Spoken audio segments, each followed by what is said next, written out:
Hi viewers, welcome to our channel. ప్రస్తుతం మనతో పాటు సీనియర్ జర్నలిస్ట్ దాము బాలా సార్ వారితో మాట్లాడదాం. నమస్కారం సార్. నమస్తే సార్, మధు అనే ఒక వ్యక్తి, రియల్ ఎస్టేట్ వ్యక్తి, సో ఈయన మర్డర్ జరిగింది సార్. అసలు ఎవరు చంపారు, ఎందుకు చంపారు, దీనివల్ల కారణాలు ఏంటి సార్? బిల్డర్ మధు హత్య అని పెద్ద ఎత్తున 4 రోజుల నుంచి వైరల్ అవుతుంది.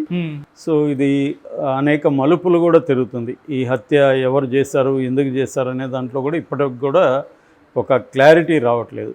అయితే ఇప్పటి వరకు జరిగిన మొత్తం ఈ సంఘటన ఎలా జరిగింది, దీని మీద ఎవరి మీద అనుమానాలు ఉన్నాయి, ఈ విషయాలు మనం చూస్తే బిల్డర్ మధు అంటారు ఇతని పేరు మధుసూదన్. ఇతను జీడిమెట్ల దగ్గర కల్పనా సొసైటీలో కాపురం ఉంటారు. సో ఇతను బేసిక్గా రియల్ ఎస్టేట్ అండ్ ట్రావెల్ ఈ 2 వ్యాపారాలు ఉన్నాయి అతనికి. దాదాపు 200 కోట్ల ఆస్తి అతనికి ఉందని చెప్తున్నారు. అతనికి భార్య వెంకటలక్ష్మి, కూతుర్లు అలేఖ్య, అఖిల అని 2 అమ్మాయిలు ఉన్నారు. అంటే ఇద్దరు కూడా పెళ్ళిడికి వచ్చిన అమ్మాయిలు. ఒక అమ్మాయికి ఆల్రెడీ పెళ్ళి కూడా ఫిక్స్ అయిందని చెప్తున్నారు. సో ఇతనికి 48 ఏళ్ళు బిల్డర్ మధుకి. సో ఇతను ఈ నెల 24న బీదర్కి వెళ్తున్నాను నేను అని చెప్పాడు. ఎవరితో వెళ్తున్నారంటే ఒక రేణుకా ప్రసాద్, తర్వాత లిఖిత్, సిద్ధార్థ్ అనే 3 కలిసి వెళ్తున్నాను. అక్కడ డబ్బులు రావాల్సింది నాకు, నేను కలెక్ట్ చేసుకోవడానికి వెళ్తున్నానని చెప్పాడు ఇంట్లో. మామూలుగా ఈయన అప్పుడప్పుడు బీదర్కి వెళ్తూ ఉంటాడు, వ్యాపార నిమిత్తం వెళ్తున్నానని చెప్తుంటాడు అనేది అంటున్నారు. సో అలాగా ఆ రోజు వెళ్ళాడు, 24 వెళ్ళాడు. 24 నైట్ భార్య లక్ష్మి ఫోన్ చేసింది ఆయనకి. నేను రిటర్న్ అయ్యాను, బయలుదేరాను, వస్తున్నానని చెప్పాడు. మళ్ళీ రాలేదు నైటు. 25 మార్నింగ్ మళ్ళీ ఈమె ఫోన్ చేస్తే ఫోను స్విచ్ ఆఫ్ వచ్చింది. దాంతో ఈమె రేణుకా ప్రసాద్ అని అతనితో వెళ్ళాడు కదా అని అతని నెంబరు ఎవరి దగ్గర పట్టుకొని అతనికి ఫోన్ చేసింది. అది కూడా స్విచ్ ఆఫ్ వచ్చింది ఫోను.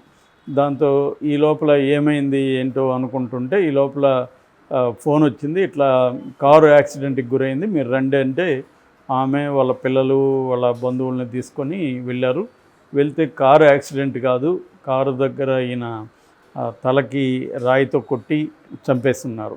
సో ఇతని దగ్గర మామూలుగా అయితే ఒంటి మీద బాగా గోల్డ్ ఉంటుంది. మామూలుగా ఆయన ఫోటోల్లో చూస్తే కూడా ఇంతలా చైన్స్, ఇంతలా ఉంగరాలు, 4 ఉంగరాలు, కడియము, అలాగా గోల్డ్ మెన్ లాగా ఉన్నాడనమాట. సో వీళ్ళు చెప్పేదాని ప్రకారం దాదాపు 20-25 లక్షల విలువ చేసే గోల్డ్ ఆయన బాడీ మీద ఉంది. అట్లాగే ఆయన దగ్గర ఒక 5-6 లక్షల క్యాష్ ఉంది. ఈ 2 కూడా మిస్ అయినాయి, ఈ 2 లేవు. అయితే వీళ్ళ 3 కూడా లేరు. అంటే క్లియర్గా వీళ్ళు 3 ఆయన్ని చంపేసి పరారైనారనేది ఇప్పటివరకు పోలీసులు ప్రాథమిక అంచనాకి వచ్చారు. అయితే ఇది బీదర్ పిఎస్ పరిధిలో జరిగింది కాబట్టి కర్ణాటక పోలీసులు బీదర్లో ఎఫ్ఐఆర్ రిజిస్ట్రేషన్ చేసి అక్కడే పోస్ట్ మార్టం కూడా చేశారు. పోస్ట్ మార్టంలో కూడా రాయితో కొట్టి చంపేశారనేది వచ్చింది. ఓకే. సో ఇప్పుడు ఆ 3 పట్టుకోవడానికి బీదర్ పోలీసులు ట్రై చేస్తున్నారు. ఇక్కడేమో మన జీడిమెట్ల కిందకు వస్తుంది కాబట్టి జీడిమెట్ల పోలీస్ స్టేషన్లో కూడా వీళ్ళు కంప్లైంట్ చేశారు. బట్ ఇది జరిగింది అక్కడ కాబట్టి ఆ పోలీస్ స్టేషన్ బీదర్ వాళ్ళు ఎంక్వైరీ చేస్తున్నామని చెప్తున్నారు. వీళ్ళు కోఆర్డినేట్ చేస్తున్నారు జీడిమెట్ల పోలీసులు. సో ఇది బేసిక్గా. అయితే దీంట్లో హత్య ఎందుకు జరిగింది, ఆ రేణుక ప్రసాద్ ఎవరు అనే దగ్గరే కొన్ని కాంట్రడిక్టరీ స్టోరీస్ వస్తున్నాయి. ఒక స్టోరీ ఏమో బిగినింగ్ వచ్చిన స్టోరీ ఏంటంటే ఈ రేణుక ప్రసాద్ అనే అతను ఈ బిల్డర్ మధుకి ఒక క్యాసినోలో పరిచయం అయ్యాడు. ఎందుకంటే మధుకి క్యాసినో పిచ్చింది, అందుకని అతను కర్ణాటకకి, బీదర్కి, ఇటువంటి గోవాకి ఇక్కడంతా వెళ్తుంటాడు. సో ఆ క్రమంలో ఈ రేణుక ప్రసాద్ అనే ఒక 30 ఏళ్ళ కుర్రవాడితో పరిచయం అయింది. ఈ కుర్రవాడు కూడా రకరకాల వ్యాపారాలు చేస్తుంటాడు.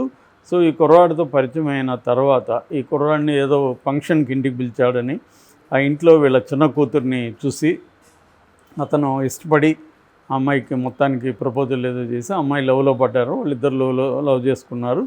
అయితే ఈ క్రమంలో ఇతను తండ్రి బిల్డర్ మధు కూతురికి సంబంధం చూసి ఫిక్స్ చేస్తూ ఉంటే రేణుక ప్రసాద్ అడిగాడని, ఇట్లా నేను ఈ కూతురిని లవ్ చేస్తున్నాను, తను కూడా నన్ను లవ్ చేస్తుంది, మేము ఇద్దరం పెళ్లి చేసుకుంటా ఉంటే అతను ఒప్పుకోకుండా లేదు నేను చూసిన సంబంధాన్ని చేస్తానని చెప్పాడని, అందుకని ఇతన్ని చంపేద్దామని ప్లాన్ చేశాడని, ఇక్కడే హైదరాబాద్లో చంపడానికి ఒక సుపారీ గ్యాంగ్ని కూడా పెట్టుకున్నాడని, బట్ కొద్ది రోజులు ట్రై చేసి వాళ్ళు ఫెయిల్ అయ్యారని దీంతో తనే స్వయంగా రంగంలో దిగి తన ఒక ఇద్దరు ఫ్రెండ్స్ని ఆర్గనైజ్ చేసుకొని ఇట్లా క్యాసినో ఆడదాం, బేదార్కి వెళ్దామని తన్ని చెప్పి తీసుకెళ్ళి అక్కడ క్యాసినో అదంతా ఆడినాక రిటర్న్ వస్తున్నప్పుడు అక్కడ ఒక దగ్గర కారు ఆపి అతన్ని చంపేశారు ఈ ముగ్గురు కలిసి అనేది ఒక వెర్షన్.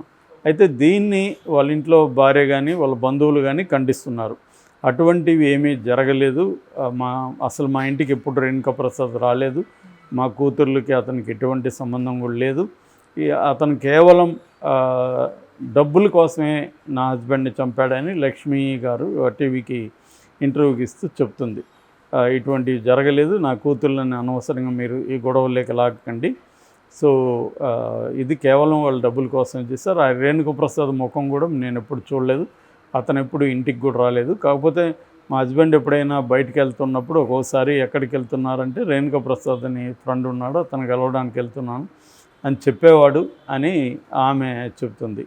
సో రెండోది ఏంటంటే మాకు పోలీస్ సెక్యూరిటీ కావాలి, మాకు భయంగా ఉంది, ఈ గొడవ ఆయన చనిపోయింది ఒక పక్క అయితే మా మీద ఇట్లా దుష్ప్రచారం జరుగుతుంది, సో ఇంకా వాళ్ళు దొరకలేదు, బీదర్ పోలీసులు ఏం జరుగుతుందో మాకు ఇన్ఫామ్ చేయట్లేదు అనేది ఆమె ఆందోళనకి గురి మాట్లాడుతోంది. సో ఇక్కడ అంటే మనకి పోలీసులు ఇక్కడ పోలీసులు అంటే ఇప్పటికైనా కనీసం కొంత ఇన్ఫర్మేషన్ వచ్చేది. సో బీదర్ పోలీసులు ఎప్పుడైనా కూడా లోకల్ పోలీసులు ఉంటే వీళ్ళు వెళ్ళి విక్టిమ్స్ వెళ్ళి వాళ్ళ మీద ఏదో ఒక ప్రెజర్ చేస్తారు కాబట్టి కొంత స్పీడప్ అవుతుంది. రెండోది ఇక్కడ మీడియా అటెన్షన్ ఇవన్నీ ఉంటుంది, పోలీస్ స్టేషన్కి వెళ్తారు, కేసు ఏమైంది ఇవన్నీ అడుగుతారు కాబట్టి పోలీసుల మీద ఎంతో కొంత ప్రెజర్ ఉంటుంది. ఇప్పుడు బీదర్ అంటే అక్కడ కన్నడ వాళ్ళు దీన్ని పెద్ద పట్టించుకోరు, కన్నడ మీడియా కానీ వాళ్ళు పెద్ద పట్టించుకోరు, మన మీడియా అక్కడికి వెళ్ళదు. సో వీళ్ళు కూడా విక్టిమ్స్ ఫ్యామిలీ కూడా అక్కడికి వెళ్ళే పరిస్థితి లేదు, ఏదైనా ఉంటే ఫోన్ చేస్తారు, ఏదైనా మేము ఎంక్వైరీ చేస్తున్నామమ్మా మేమే చెప్తామని వాళ్ళు చెప్పేస్తారు.